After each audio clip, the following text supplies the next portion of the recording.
मैं आपसे जानना चाहूंगी, जिस तरह से मंत्रिमंडल का जो बंटवारा हुआ, उसके बाद में भी कई तरह के सवाल उठाए गए और ये कहा गया कि मंत्रिमंडल का जो बंटवारा है वो सही तरीके से नहीं किया गया और बहुत से जो नेता हैं उन्हें जो मंत्रालय मिलने चाहिए थे वो नहीं मिल पाए और ज्यादा सीएम ने अपने पास रख लिए, क्योंकि एक तरह से कह सकते हैं कि जो पावर का एक जगह केंद्र बना दिया गया है कि मुख्यमंत्री के पास सारे जो मेन जो विभाग थे वो अपने पास रख लिए और जो मंत्री हैं, सीनियर मंत्री हैं, कुछ एक को मंत्री भी नहीं बनाया गया। जिस तरह से मूलचंद शर्मा का भी कई बार जिक्र आता है और कहा जाता है कि उन्हें मंत्री बनना जाना चाहिए था, परंतु उन्हें भी इग्नोर कर दिया गया। तो क्या लगता है कि जिस तरह से मंत्रिमंडल का जो बंटवारा हुआ है, लेकिन फिलहाल तो बिल्कुल ये लग रहा है कि भारतीय जनता पार्टी में बहुत कुछ सही चल रहा है, बिल्कुल शांत माहौल है।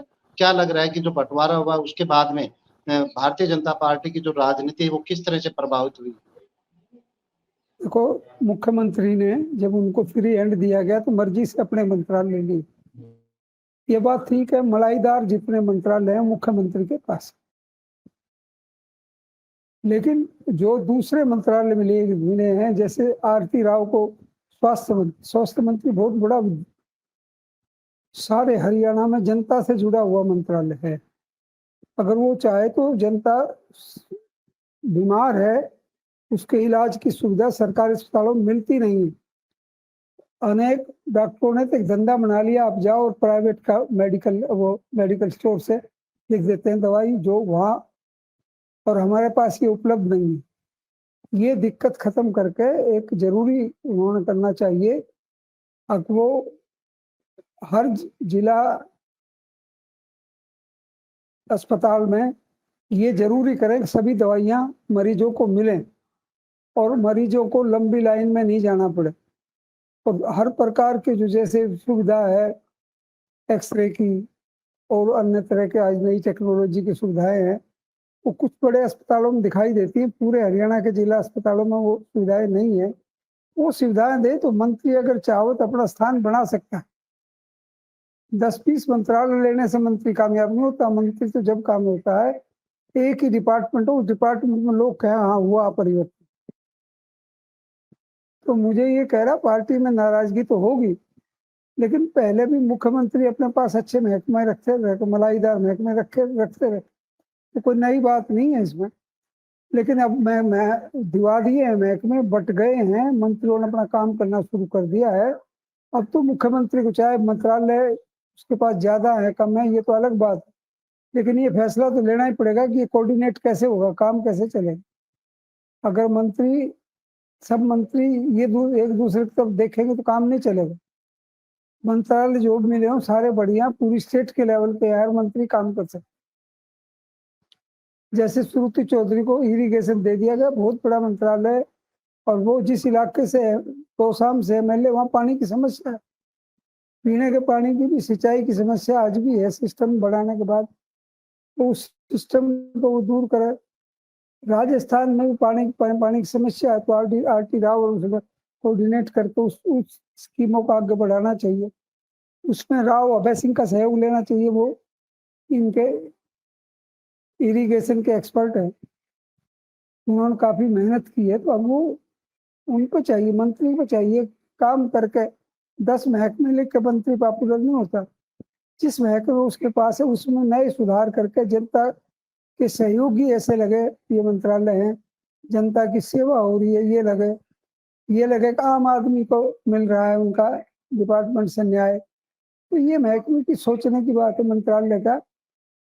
बीजेपी हर एक मंत्री बड़े कमाईदार महकमे चाहते हैं तो सच है, लेकिन इसकी मारी रूस के बैठ जाए, काम नहीं करे तो ये नहीं चलेगा काम। अब तो काम करना पड़ेगा, जो दे दिया है उसमें ही अपनी मर्जी बताएगा। वो जो महकमे उसको मिल गए उसी में काम करके दिखाएगा तो काम चलेगा। तो ये है महकमा, जैसे एजुकेशन मिला, लेकिन एजुकेशन छोटा मोटा महकमा थोड़ी, 50,000 अध्यापक हैं उसमें। तो प्रशासन जनता को पढ़ावें, स्कूल में जाएं, काम सब हो, तो ये आ जाता है। तो कोई मंत्रालय किसी के पास है, मुझे नहीं लगता इसमें कोई दिक्कत है। मंत्री की काम करने की क्षमता 1 साल 2 साल 2 महीने 3 महीने में साबित हो जाएगी डिपार्टमेंट में कितना एक्टिव होगा वो, और एक्टिव होगा तो फिर वो कामयाब भी होएगा, ऐसा मेरा मानना है। अगर वो एक्टिव नहीं होना चाहेगा तो बाहर नहीं, ठीक है, मेरे को बढ़िया महकमे नहीं मिले।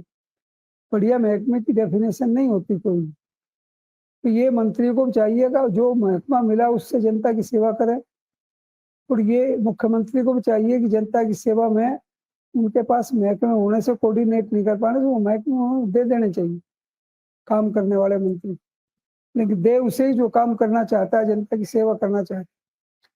तो अब ये मुख्यमंत्री के और मंत्रियों के बीच की बात है कि उनमें कोऑर्डिनेशन कैसा हो, सहयोग कैसा करें आप दूसरे का, एक दूसरे को राय कैसे दें। मुख्यमंत्री के पास तो ये पावर रहती है कि सबको बुला कर अपने आप बोल सकता है, लेकिन मंत्री के अपने मंत्रालय के अलावा दूसरे मंत्रालय के बारे में बात करने का कोई अधिकार नहीं है, और ऐसी बात करनी शुरू करेंगे तो उसमें आपस में फूट साबित हो जाएगी, और वो उनकी सरकार के लिए अच्छी, उनकी इमेज के लिए अच्छी नहीं बन पाएगी। करमबीर जी, जिस तरह से अभी आपने भी जिक्र किया कि आरती राव को स्वास्थ्य मंत्रालय मिला है, जो कि एक बड़ा मंत्रालय है, परंतु जिस तरह से हम दक्षिणी हरियाणा की बात करें, खासकर जिस क्षेत्र से वो आती हैं, जिला महेंद्रगढ़ से, और यहाँ का अगर हम स्वास्थ्य की जो सेवाओं को देखें, सरकारी जो हॉस्पिटल हैं वो रेफर हॉस्पिटल के नाम से जाने जाते हैं, वहाँ पर सुविधाओं का टोटा है, और इसके साथ ही जो स्टाफ है वो नहीं है, संसाधन है वो नहीं है, मशीन नहीं है। तो क्या लगता है कि जिस तरह से आरती राव के स्वास्थ्य मंत्री बनने के बाद में कितना बदलाव आया है स्वास्थ्य सेवाओं के अंदर, हम जिला महेंद्रगढ़ की बात करें या दक्षिणी हरियाणा की बात करें? देखिए प्रदीप जी, अभी बदलाव की तो अगर हम बात करें तो कोई बदलाव इतनी जल्दी न तो आया है और न आने की उम्मीद है। और जिस तरह से आरती राव बिल्कुल नई नवेली है, क्योंकि पहला ही उनका विधानसभा चुनाव रहा है और उस चुनाव में जीत करके आई है, और पहली बार उनको सीधा जो इतना बड़ा मंत्रालय दे दिया, तो वो भी बड़ा सोच समझ करके। और राव इंद्रजीत सिंह नहीं चाहेंगे कि किसी भी प्रकार की कोई ऐसे कोई स्टेटमेंट आरती राव की तरफ से आए या कोई ऐसा कदम उठाया जाए जिसकी वजह से फिर बाद में आलोचना हो। तो ऐसी तो कोई बात नहीं है, लेकिन जहां तक आपने बात कमियों की है, तो मैं उनके ऊपर जरूर जो है चर्चा करना चाहूंगा कि जो आपने अहिरवाल की बात की, आपने दक्षिण हरियाणा की बात की कि यहाँ जो स्वास्थ्य सेवाएं हैं तो वो कैसी हैं और उनमें खामियां हैं। तो ये निश्चित तौर पर है कि यहाँ जो स्वास्थ्य सेवाएं हैं वो काफी जो है उनके अंदर खामियां हैं। अगर हम बात करें महेंद्रगढ़ जिले की बात करें, हम रेवाड़ी की बात करें, क्योंकि अहिरवाल के जो है अंदर ये सारे जिले शामिल होते हैं, यहाँ आपको प्राइवेट हॉस्पिटल तो एक से बढ़ एक अच्छे मिल जाएंगे, लेकिन जो सरकारी अस्पताल हैं उनके अंदर सुविधाओं की भारी कमी है। और आरती राव के लिए बड़ा चैलेंजिंग होने वाला है कि इन सुविधाओं को किस तरह से दुरुस्त किया जाए, इन समस्याओं को कैसे कम किया जाए। आप महेंद्रगढ़ की बात करें तो पूरे जिले के अंदर आपका जो नारनौल का जो सिविल हॉस्पिटल है, जो नागरिक अस्पताल है, उसमें तो आपके ट्रामा सेंटर की भी कुछ सुविधा है, और दूसरी है तो वहां तो आपकी फिर भी कुल मिलाकर के स्वास्थ्य सेवाएं, हालांकि कमी तो वहां भी है, स्टाफ की कमियां वहां भी काफी है, लेकिन फिर भी जो है चल रहा है काम। आप महेंद्रगढ़ की बात करें तो महेंद्रगढ़ जो है, महेंद्रगढ़ शहर के अंदर 100 बेड का हॉस्पिटल निर्माणाधीन है, और जो पुराना हॉस्पिटल चल रहा है, जिस प्रकार से एक प्रकार से अगर हम कहें कि जो कंडम बिल्डिंग हो चुकी थी उसके अंदर इन चला रखा है, लेकिन वहां सुविधाएं नहीं है। तो जब तक नया हॉस्पिटल बनकर के नहीं आ जाता है आपके पास, चाहे एक्सरे की बात करें, अल्ट्रासाउंड की बात करें, डायलिसिस सरकार ने कहा है कि हम फ्री करेंगे सरकारी अस्पतालों में, तो वो सुविधाएं जब तक नहीं मिलती है तब तक उन घोषणाओं का कोई फायदा नहीं होने वाला है। आरती राव जिस हल्के से आती है, अटेली विधानसभा, 2 कस्बे पड़ते हैं इसके अंदर, आपका कनीना और अटेली। कनीना के अंदर आपने 3 मंजिला जो है, पिछले जो भाजपा सरकार थी उस समय बिल्डिंग अच्छी शानदार बिल्डिंग बना दी, लेकिन वो मात्र और मात्र आज के दिन रेफरल केंद्र बना हुआ है। वहां डॉक्टर नहीं है, कोई स्पेशलिस्ट डॉक्टर नहीं है, 50 बेड का हॉस्पिटल है, लेकिन वहां डॉक्टर्स नहीं है, वहां आपके पास सुविधाएं नहीं है।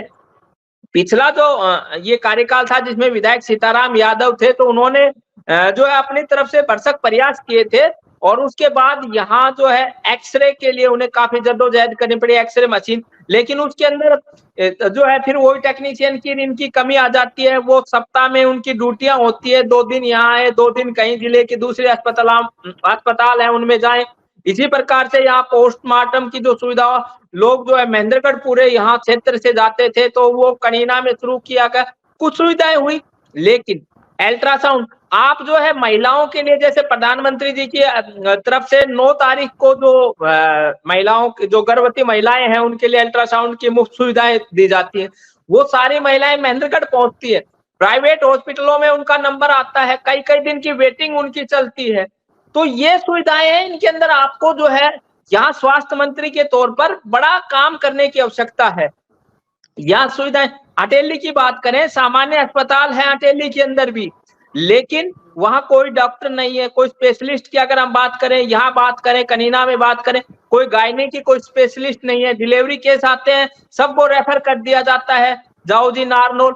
अब यहाँ से नारनौल अगर कोई जाएगा, उससे अच्छा फिर लोग क्या होता है कि सोचते हैं कि इससे अच्छा है फिर हम रेवाड़ी पहुंच जाए निजी अस्पतालों में, तो लोगों के ऊपर आर्थिक रूप से बड़ा बोझ पड़ रहा है। तो ये चीजें हैं जिनके ऊपर आपको बहुत ज्यादा, दवाइयों की जहां तक बात है, आप दवाइयां देखिए उठा करके, कौन सी ऐसी हॉस्पिटल है यहाँ जिले के अंदर जिसमें सारी दवाइयां, सरकार की तरफ से कहा जाता है कि दवाइयां नहीं है तो उनको खरीदने के लिए बजट की बात की जाती है, लेकिन वो सुविधाएं हैं तो नहीं, जमीनी स्तर पर तो नहीं है। उनके अंदर आपको सुधार करने की, उनको कैसे ठीक किया जाए, कहाँ कमियां हैं, सिस्टम में कोई कमी है तो उसको ठीक कीजिए आप। और जहां तक जो है पद है, डॉक्टर्स के पद हैं, आपके टेक्नीशियंस के पद हैं, दूसरे जो असिस्टेंट वगैरह है मेडिकल के, उनके अंदर भी भारी कमियां हैं, वहां भी बहुत से पद रिक्त पड़े हैं।